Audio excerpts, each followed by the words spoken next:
Okay, now we are recording and we're going to start our lecture for today. Uh, Starting with the theme, the topic today is relationships. It's an invitation to emotional maturity. Uh, as you know, I have done the same lecture along the years to GEAC since 2020, but never in English, I think. Last year in 23, 24, 25, we had the same relationship lecture. And today maybe is the first time in English. I hope you enjoy. And after we finish, we stop recording and then we can have the questions. Welcome today. So the aim of our study today is to explore the spiritual, psychological, and emotional nuances of relationships as paths of growth. So you can see that we will not only look through the lenses of the Spiritism, we also see the psychological part because it's very important so we can try to understand a little better.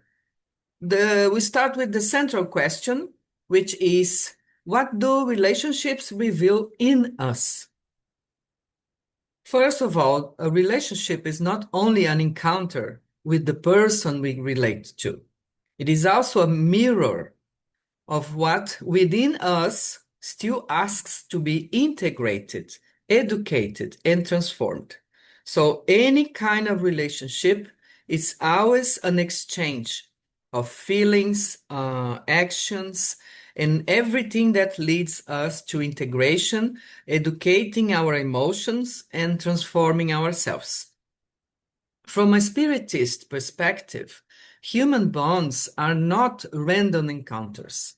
They may reveal affinities, commitments, uh, reparative experiences, and opportunities for moral growth. Let me see, there is somebody here in the chat. Stur text. Okay, I'll try.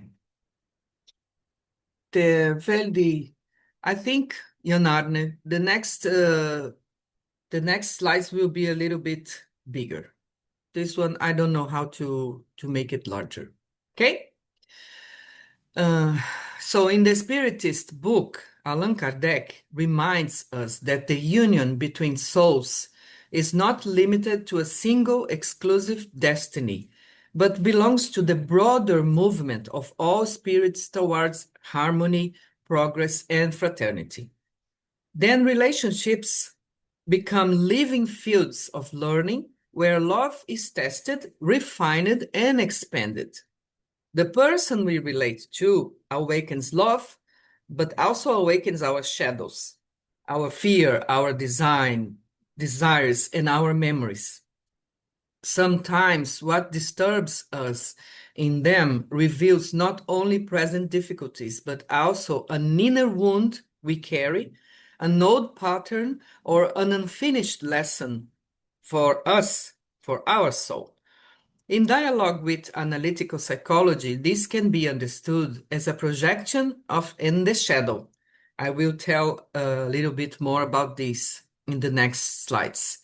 In Spiritism, it's also seen as the expression of tendencies, depths, affections, and experiences that the spirit carries in its evolutionary journey. So, starting from this central question, we can understand conflict may be repeated pain or can be an opportunity for awareness. Every disagreement can become either a repetition of old suffering or a sacred invitation to self-knowledge. As Kardec reminds us, conflict gives rise to many human difficulties. It's the way we are tested in our lives. When we face conflict, then it comes to light our difficulties, and then we can look into them and try to improve a little bit. On the other side, harmony is born from the progressive purification of the spirit. In this sense, relationships invite us to move from accusation to responsibility, from emotional reaction to conscious transformation. Maturity begins when we stop demanding perfection from others and begin building presence. To love consciously is not to expect the other to heal our wounds, fulfill our needs, or correspond to an idealized image. It is to learn patience, which is really difficult towards ourselves and also towards the person on our side. Forgiveness, dialogue, compassion, and truth. As Joana de Angelis, another spirit that discuss a lot about psychology and relationships, she emphasizes in her psychological spiritual works, love becomes mature when it is joined with self-knowledge, emotional responsibility, and the effort of inner reform. You can see that love, it's not only an external feeling or an external action. It has to be second by the self-knowledge, because how can you love others if you don't learn to love yourself, if you don't learn about your mistakes, and if you don't learn about your qualities? Self-knowledge is very important because of this emotional responsibility and also transformation, internal transformation. Thus, every relationship can become a school for the soul, a space where we learn to recognize our shadows, soften our defenses, repair what is possible, set healthy limits, and transform affection into a path of spiritual growth. Now we will see, I will bring to you first this vision of psychology and Jung and all the emotional side. And then in the end, we will close our understanding with the spiritist view of relationships, because then it will make sense. The importance of knowing a little better about the spiritual realm to face the challenges we have here in our life. Love in the face of contemporary world. Now we can see the challenges beginning. The society teaches us to compare ourselves. We live surrounded by images of performed happiness, perfect bodies, ideal families, constant success. You can see all the time in the social media. When love submits to consumerism, the person we relate to ceases to be a presence in our lives and becomes proof of personal worth. Comparison feeds insecurity, jealousy, demands, and the feeling of never being enough. You see that we bring all these comparisons we have in the social media to our private lives. And this is also part of our relationship. We cannot consider we live only with this person or in this relationship as a couple or as a family. We live inside all this social media comparison, consumerism, and then it's really difficult to detach ourselves and to see our lives with a different lens. That's why we need self-knowledge and also the knowledge that Spiritism brings. And here the spiritual challenge will be to move from the logic of possession and performance to the logic of care, truth, and evolution.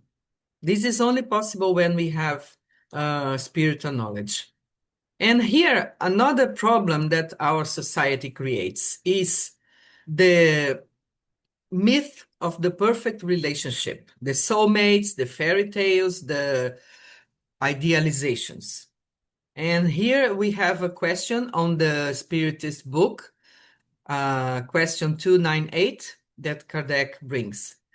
Are souls who must get together predestined for such a union from their origin, and thus each one of us have in some part of the universe our other half, whom we will someday inevitably join? That was his question to the spirits.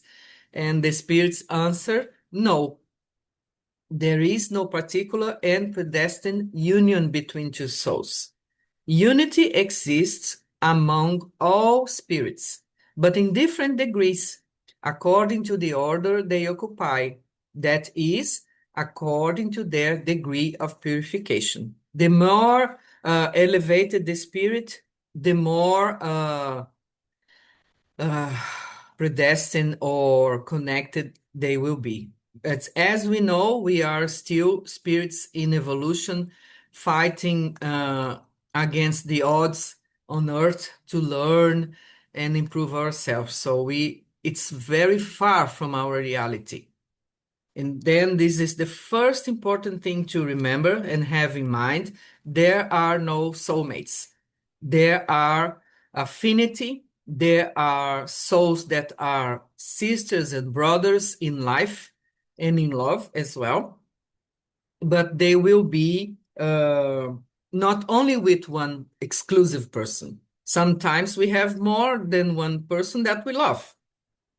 And this releases us from many expectations when we learn about this. The romantic ideal promises a perfect fit. A spiritual life proposes real learning. A mature relationship is not born from the absence of differences, but from the ability to transform them into growth. Love does not eliminate inner work, it reveals the work we have to do within ourselves.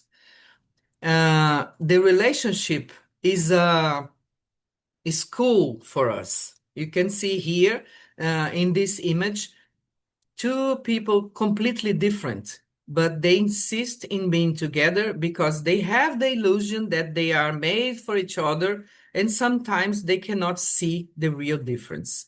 From the spiritist perspective, bonds are not accidents.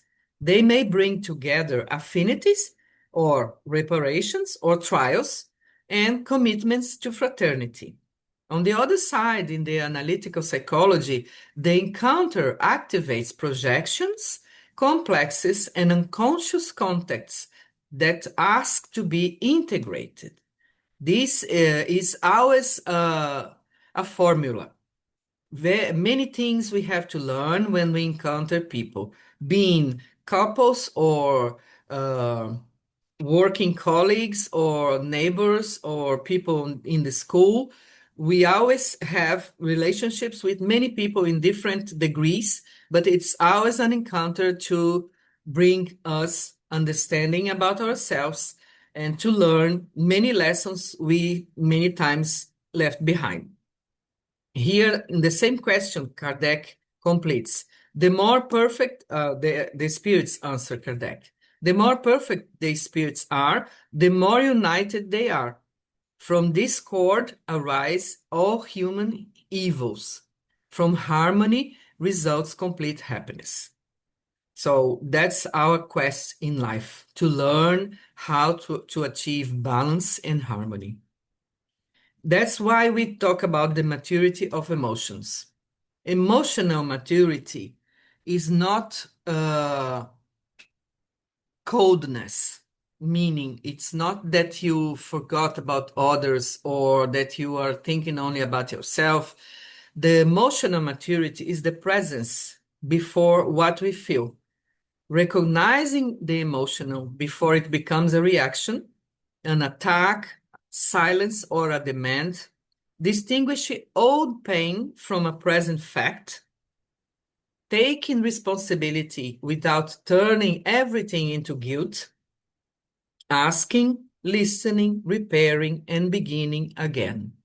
A mature emotion does not disappear, it gains direction, language, and purpose.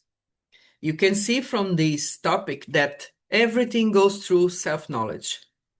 Because how come you recognize your reaction and why am I having this kind of reaction before it turns into something worse? It's only when you know yourself. It's only when you have a little bit more knowledge, especially about the spiritual questions. And learning that each person feels in their own way we have a lot of difference between ourselves. And on the next slide, I will show you the language of love, which is a technique, a test that people do when they are studying neuroscience and also to learn more about how you express yourself. Some people name feelings very easily. Others perceive them first in the body. Some people need to speak. Others need silence in order to recognize or organize themselves.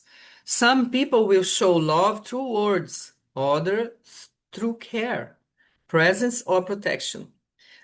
Difference does not need to be a threat. It may be a translation to be learned. This is the question we have to all the time to have in mind. How does the person with I relate to usually express care, and how do I usually receive it? Here you will understand a little better. These languages of love uh, mean that some people will use words of affirmation. For some people, it's easy to show love or care or that they are present in other people's life through words. They will have the need to explain, to talk, to discuss. Other people will show the affection through quality time.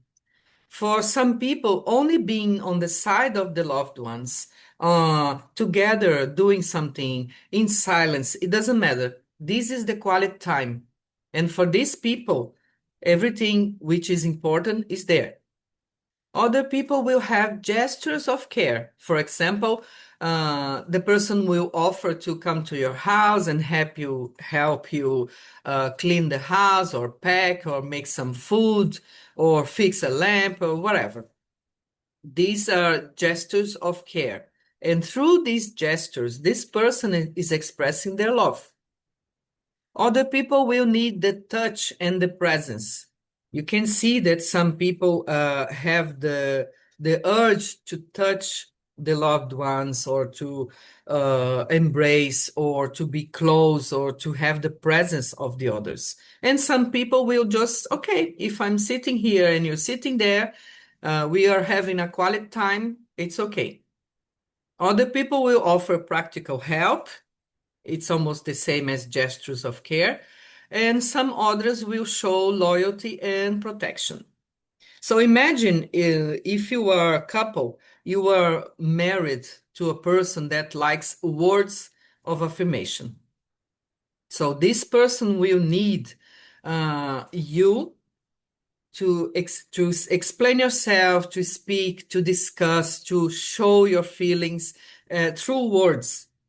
But then you may be a person that only likes practical help or gestures of care.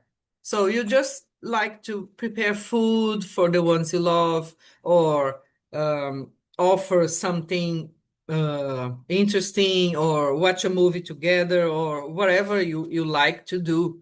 It's a different emotional language. And many times the couples find problems between themselves because they have different love languages. They have different ways to express their feelings. And if you don't know yourself and you don't stop to pay attention on the person on your side, you will not understand that this person many times will not, it's not lack of love. It doesn't mean that this person doesn't love you. If the person doesn't give you presents or give you things to show that he or she cares, it doesn't mean that they don't love you.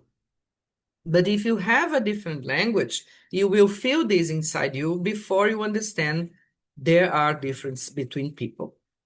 So to love better is to learn to communicate affection in the other person's emotional language without abandoning one's own authenticity. It means if I know the person I love will consider important that I give him some material thing, it doesn't matter the value, material value.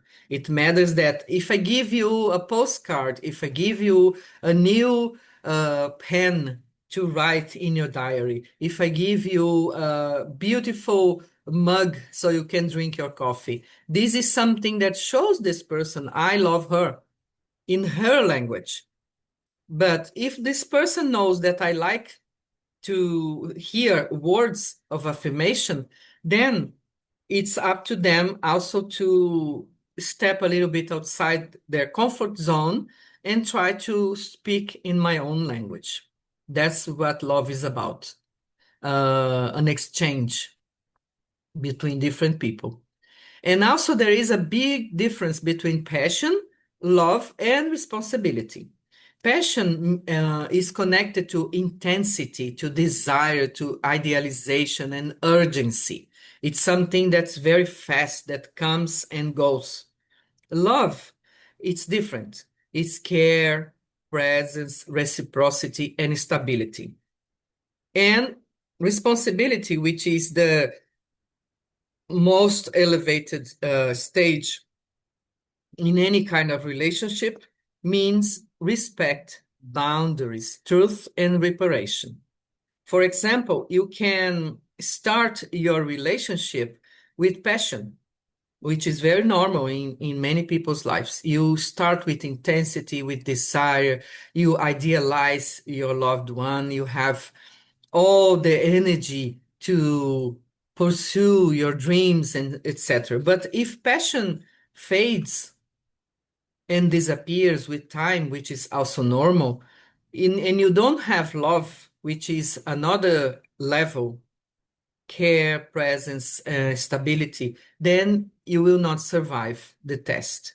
But if you learn with maturity to transform the passion in love, because love does not deny desire, but guides it through the dignity of the other.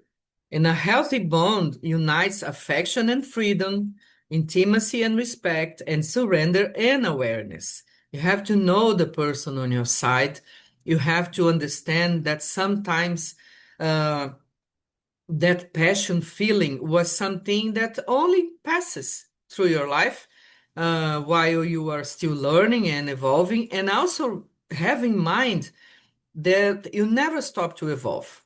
So sometimes one part of the marriage, the couple, evolves and the other stays stationary. And therefore, they get separate, not because they don't love each other, but because they transformed in something else. They changed themselves, they learned other things, and their interests and their affinity lies in other place. And this is still acceptable. We will see here when we enter the part of the Spiritism. Now, a little bit about the shadows, the beliefs, and the traumas. Here is the psychology part that Jung says the person we relate to is a mirror of our shadows. We project onto the other what we do not yet recognize in ourselves: neediness, fear, control, power, rejection. When I say shadow, it's not evil, it's not bad, it's only a non integrated part of the psyche that asks for awareness. These are the things we have inside, uh, bringing these from our childhood traumas, from other lives, from challenges we had in this life as well. So we say shadow because we cannot define exactly what we have inside. Sometimes we have fear, sometimes we are insecure, sometimes we feel rejection, and this lives inside ourselves. But it only appears on the outside many times when we are in contact with other people. And this contact will bring our shadow to light, and we are forced to face these challenges we carry inside. When I see only the other person mistake, I may be facing a content of my own that has not yet been worked through. Many times the mistakes that bother us in other people are things we have inside, and sometimes we didn't even know or didn't have the opportunity to see. Here Jung says, one does not become enlightened by imagined figures of light. but by making the darkness conscious. The persona, which is the personality you show to the world, may be the face you show to the world, to the outside. But the shadow self is the puppeteer and the saboteur you carry inside. So you have to ask yourself, where should all the effort be spent? On the outside, on the image you bring to the world or you show to the others, or on the inside when you are controlling your own life. And you have to ask ourselves some therapeutic questions like, what does this very intense reaction reveal about my story? Because the same action or the same thing that is happening will bother someone and not the others, which what is very uncomfortable for me cannot be for you, because this will touch a part of me that are still not understood inside myself. These are part of the complexes, the triggers that bring our suffering to light. It may be a tone of voice from the other that can reactivate your old rejections. It can be a delay, and this will awaken your feeling of abandonment. It can be a criticism that can touch your shame, your inadequacy, or the fear of not being loved. It can be a disproportionate reaction, usually will point to a pain that existed before this conflict now. Maturity is pausing before turning a trigger into a verdict. So if you feel that, if you feel rejected or abandoned, or you feel fear, or you feel shame, you can try to understand that it's just a reaction that you have from things that you carry from your childhood traumas, many times your relationships or even previous relationships. Né? Here you can see on the figure that we carry a lot of weight of doubt and fear, overthinking, judgment, past failures, and we keep repeating the same questions or the same affirmations to ourselves. These are the limiting beliefs. If I show what I feel, I will be rejected. I need to please in order to be loved. Or to love is to lose freedom. Another thing that is very common, no one stays. Or I am not enough. Or love always hurts. These are just a few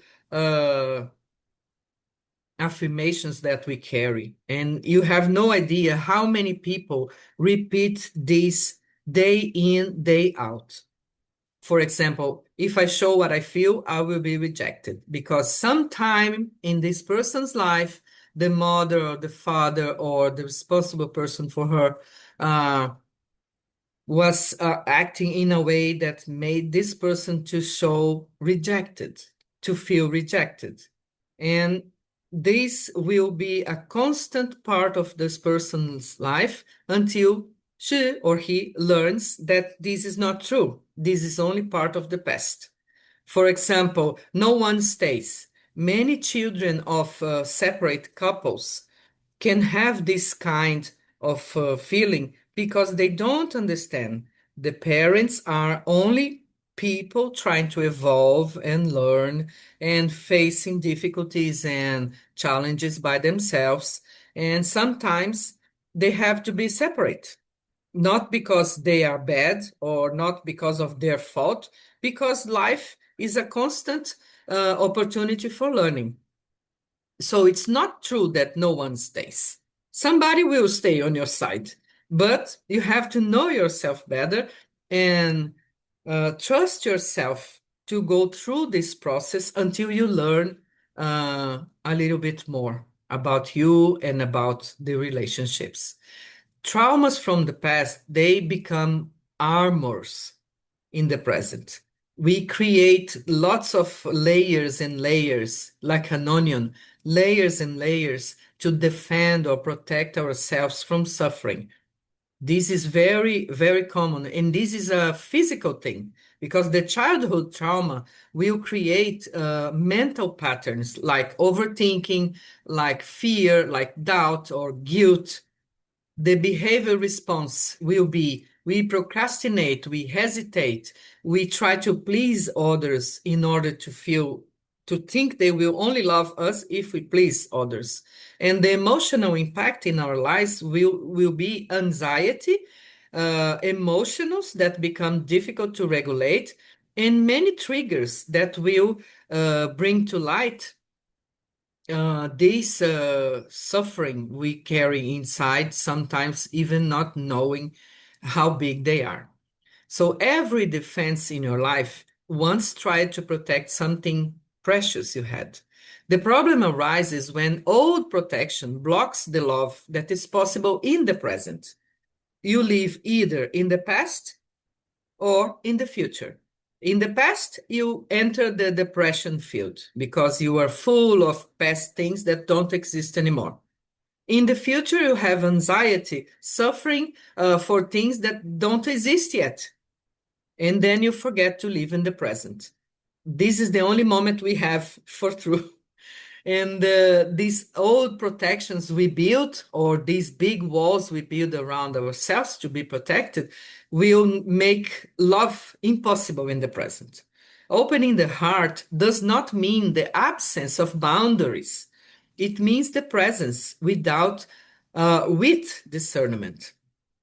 Healing begins when we welcome the wound without allowing this wound, this suffering to govern the relationship. From a spiritual point of view, all pain can be transformed into compassion, responsibility, and service. So, from the spiritual point of view, we always have a way to heal our wounds. And the first thing to do is recognize that we have boundaries, that we have sometimes walls that we use to protect ourselves, and just having this in mind, but not allowing this to control your relationship. Now we come to the spiritist part where we will connect all these information on psychology and emotions. The family, according to all the spirits, is a laboratory of spirituality. Let me see if I can put this here. Yeah. The family is one of the first and most powerful schools of the soul. Inside the home, love is not an abstract ideal. It is tested in daily life, in patience, coexistence, forgiveness, and responsibility.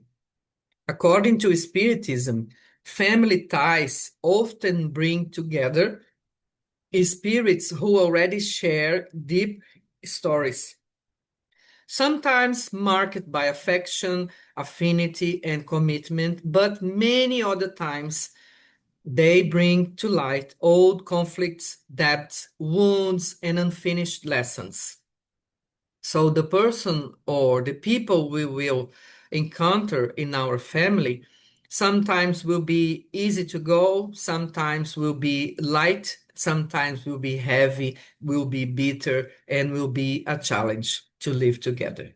Parents and children, couples, siblings, and relatives may be spirits who met again or who meet again to repair, soften, understand, and learn to love in a more conscious way. In many cases, the family offers the protected field where old enemies may become companions, where former debts may become opportunities for service, and where difficult bonds may be transformed into real fraternity. And Kardec asks the spirits as well, what would be the result for society if family ties were relaxed or extinct? And the spirits answer, a magnification of selfishness, meaning that without the family ties, our selfishness would be much greater than inside the family ties, because there, inside the home, we don't have masks. we are ourselves.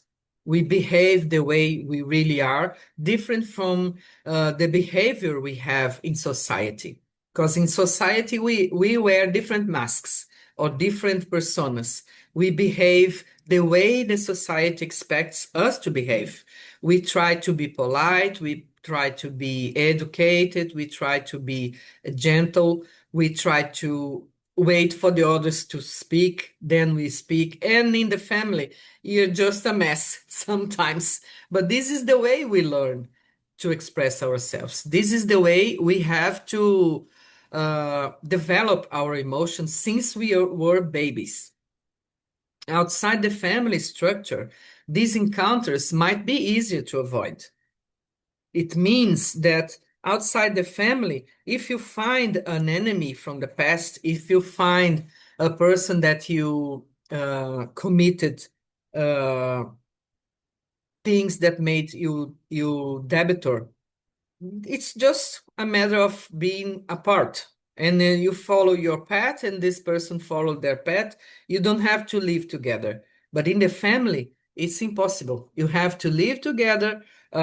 Even by the society demands, you have to be there. It's this way we learn how to evolve. Within the home, however, coexistence invites us to remain, to face ourselves, and to mature emotionally and spiritually. The home reveals our virtues and our shadows, generosity and impatience, tenderness and control, devotion and pride, care and resentment. Kardec talks about this in the Gospel according to Spiritism many times when he says, especially on the 19th century when he wrote the book, the family ties or the blood ties were very important for people. And you said, if this person is from my blood, I have to respect, I have to face the difficulties, or I have to control myself, or I have to be there if they need because they are my family. And when we learn about Spiritism, we see that these bonds are much broader than only the blood and only the family name. Sometimes we find people that we love so much and they are only friends because they are also spirits with whom we have affinity and we have a friendship from other lives, and they don't need to be in our family. In fact, Chico Xavier used to say, when we already learn to love a person, it doesn't need to be born in our family anymore. It can be only a neighbor or a friend or somebody that we have a lot of affinity and easy to talk and nice to be together. And we don't have to be family to love this person. So, living together educates us in patience, in forgiveness, in renunciation, in solidarity, in humility, and also in compassion. Not every family bond is easy, I know, many of us. Some are invitations to reparation, to reconciliation, and to moral growth. The Spiritist view does not ask us to romanticize suffering or tolerate abuse. That's not the case.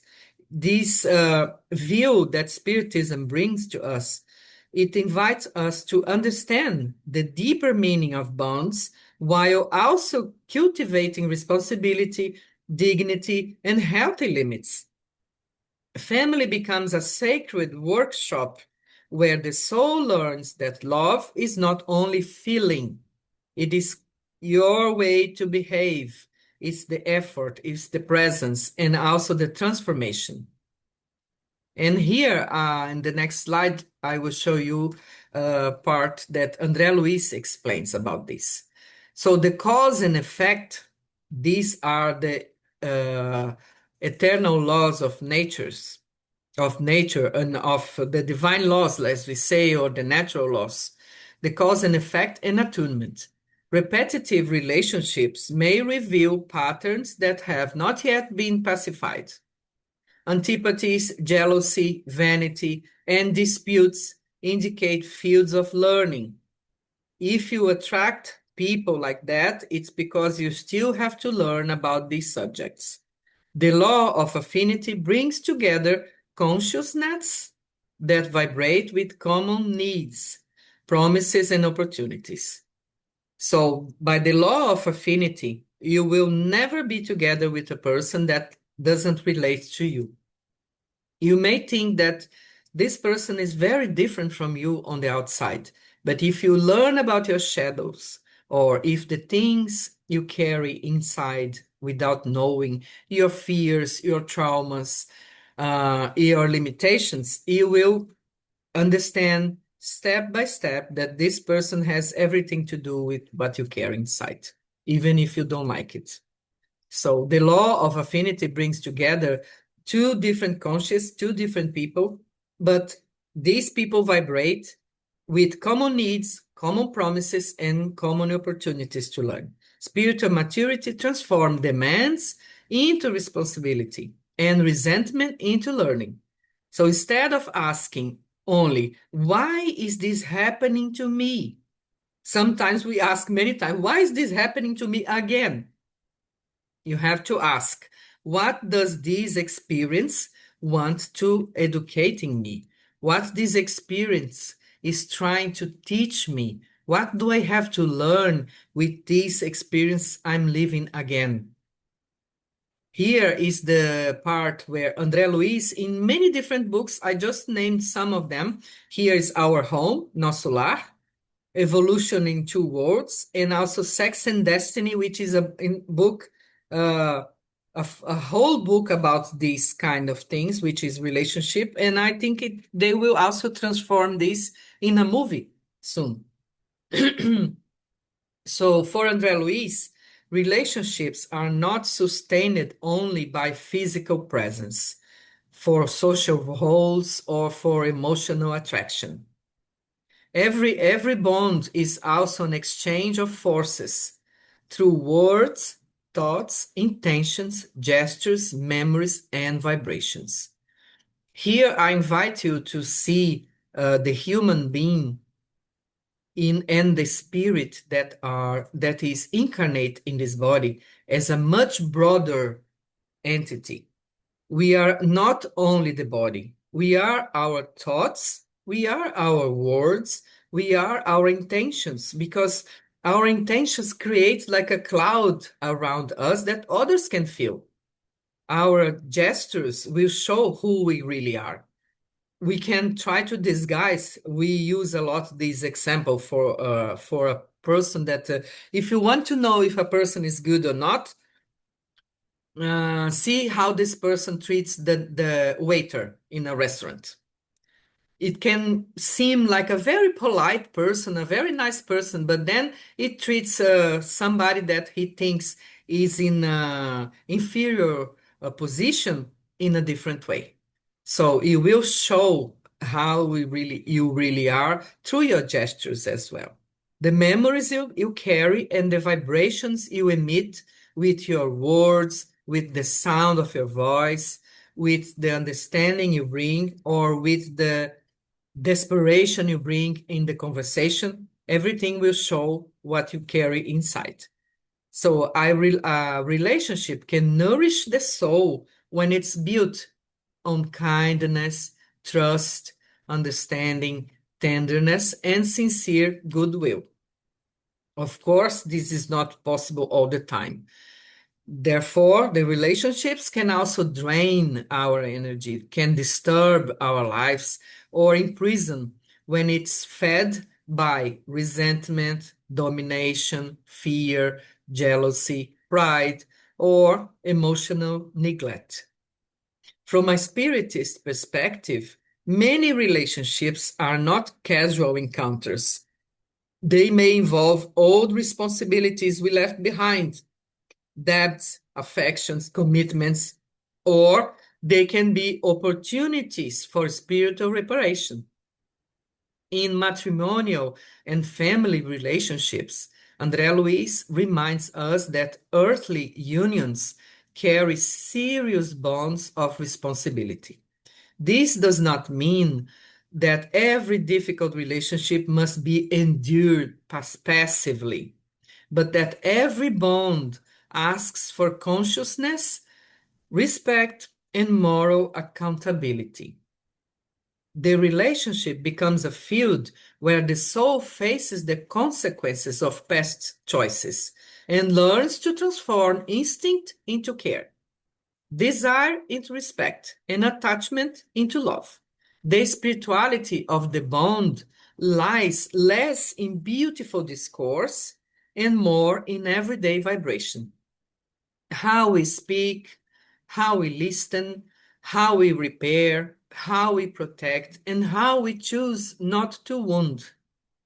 To love is, in this sense, is also to become a better source of spiritual nourishment for the person beside us. A mature relationship is not only one that feels love, but one that learns to feed love daily through presence, responsibility, tenderness, truth, and inner transformation. Here is part of this book, Evolution in Two Words. I hope you know well who André Luiz is, this spirit with whom Chico Xavier, which was a medium that wrote more than 400 books. With André Luiz, he wrote around 15, 16 books. And André Luiz, according to some spiritual information, he was a doctor when he was living on earth. Therefore, he had a very inquisitive mind. He was always asking questions. He was willing to study and understand how the spiritual body works, how the emotions function inside our minds, how we produce energy or vibrations. And his books are very, very nice for us who like to learn about the life on the other side.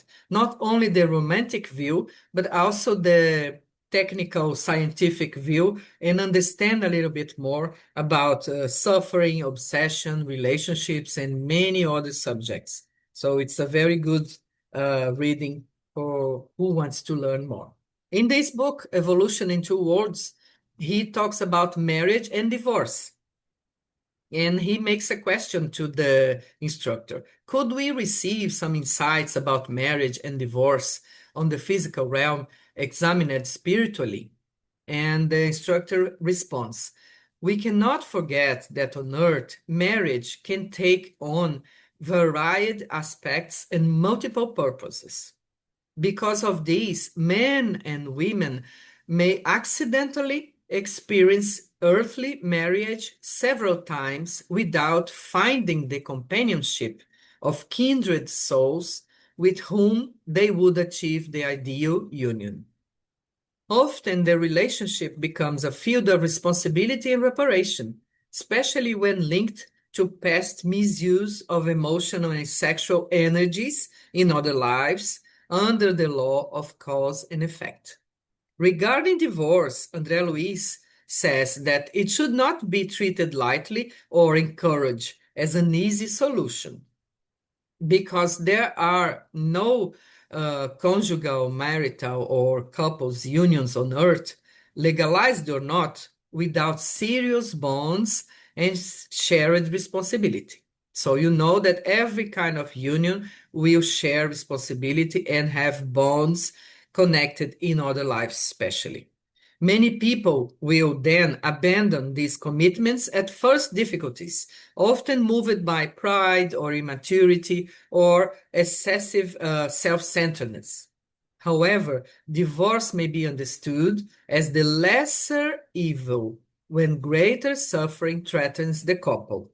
Even so, unresolved debts do not disappear. Today's debtors will return tomorrow to settle their own accounts. And that's why we say in many times and in the Spirit's book, they will explain very clearly. That's why people that were married or couples in one life, in the next life, maybe father and daughter, father and son, or other kinds of relationships inside the family, because they have to develop the love in other ways and in other positions, not only in the romantic position. And this is how we learn. Joanna de Angelis also will talk about self-knowledge and love. Spiritist transpersonal psychology, which she studies a lot, emphasizes responsibility toward one's own emotions. Love matures, it only matures when a person stops seeking in the other the solution to their inner emptiness. A healthy relationship is born from the effort to integrate your shadow, your ego, your compassion, and your awareness. To love is neither to merge with someone nor to save the other. It is to walk with lucidity, with presence, with respect for each soul's process. So, love doesn't mean that you have to forget about yourself or that you have to give up of your thoughts and your convictions to please the other or to live in peace. You have to be lucid, you have to be present, but you also have to respect your soul's process and learn together on the path. Here are some paths of transformation, which is dialogue, forgiveness, boundaries, and practices of self-knowledge. Let's see. Dialogue is the simple and most difficult remedy because we have to listen before we try to win the dispute. We have to learn to speak in a calm, in a clear, and respectful tone. We have to name feelings without accusing the other. Instead of saying, you always do this and that, you can say, I felt like this and that with this thing you did. That's how I feel. Because sometimes the other will say, but I have no intention to do this. But for us, we felt this way. So we are not accusing here, saying, you always do like this. You are just saying how you feel. You have to learn to listen, to understand, not to respond. This is another very serious problem we have, all of us. We are sometimes some people are more than others. We are listening to the other talking, but we are already preparing the answer inside our head.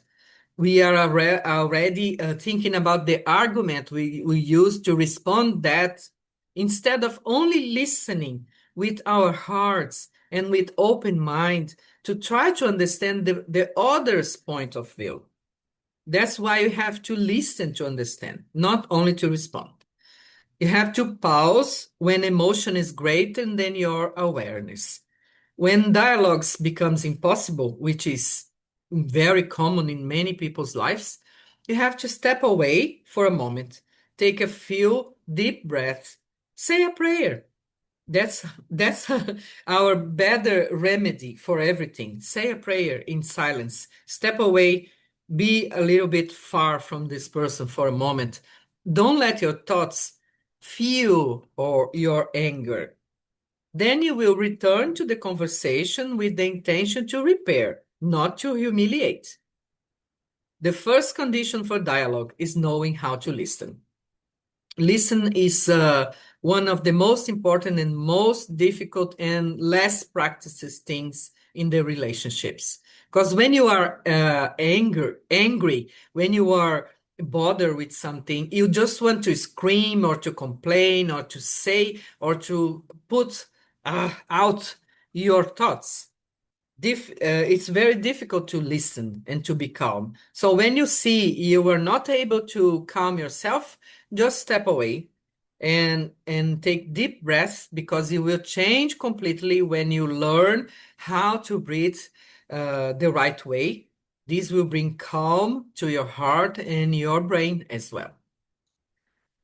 And here I found this image very, very interesting. Here is about forgiveness and boundaries. You can see that a plant is growing from something that was very rusty, very old, and very stuck. But even though a new life can born into this is important because forgiveness is different than we think. It's not denying what's happening. It is not allowing the wound to command your life. To forgive is also to learn how to walk together with healthy distance, sometimes with responsible choices, with respect for the other's limit. And boundaries is also not a lack of love. It's the protection of dignity and truth. Reconciliation is ethical only when there is a real change of attitude. If you see the person didn't change a thing, you cannot keep living the same suffering or challenge. You have to learn. Sometimes you have to step back. Sometimes you have to give this person time or yourself. And remember the other lecture we did about forgiveness. We have to learn to forgive ourselves as well. It's not only about forgiving the other, it's also forgiving ourselves and remembering that you cannot sustain a very difficult relationship for infinity. You can leave sometime, you can try to make it work sometime, but if you feel this is not possible anymore, you have to respect yourself and move ahead with the best behavior or the best intentions possible, but you have to learn also to leave things behind. We are very close to the end now. So here are some small tips for self-knowledge, which is the most important thing in our lives. Self-knowledge. Then learn to listen and dialogue. Observe the trigger. What exactly touched me? It was something the person said, it was the tone of voice. This person was seeming that he wanted to control me and I don't want it to be controlled. Or did I feel humiliated? Or is it something that made me feel abandoned? You have to name the emotion before reacting. You have to try to identify in yourself, not in the other. It's not about the other, it's about yourself. You have to try to identify if it is anger, fear, sadness, shame, insecurity, jealousy, or frustration. And ask, does this thing belong to the present? Or is this an old memory that I still carry? If you are really honest with yourself and you have the humbleness to think about this clearly, you will understand many times that this, what is happening now, doesn't belong to the present or to the person. It's the way this person behaved that touched some part of you that brings an old memory to light. And this person also has a background, also had have traumas, also have difficult things from the childhood. So you are two people trying to learn about yourselves and trying to live together. That's why dialogue is so important. And then pay attention to your body. Where do I feel this emotion? Do I feel this in the chest, in the throat, in my stomach, or in my shoulders? There are many scientific studies showing the places where we put our emotions will say what we are really feeling. For example, if you feel a lot of pain in your shoulders, you might be trying to carry the weight of the world, or you might have be trying to resolve everything for you and for others, so you feel heaviness in your shoulders. If you feel pain in your stomach, it might be that you are not learning to express your emotions or not learning how to deal with these emotions. And there are many books and articles about this that you can read and be best informed.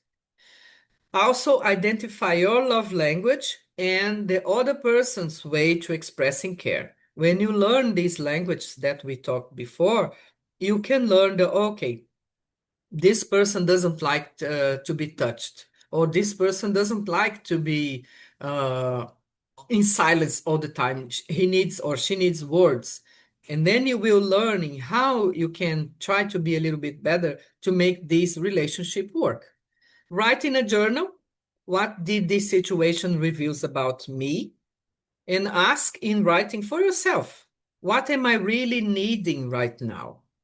Write down one limiting belief and transform it into a conscious sentence. When I say write down, it's because when you write down, also science already studied this. When you remove something that is only in your head and put in a piece of paper, it's like another person is looking into that and you can understand in a different way. For example, I am always rejected. You can feel that you are rejected because you brought this from your childhood. And then you will change this affirmation to I am learning to express myself with more trust and dignity.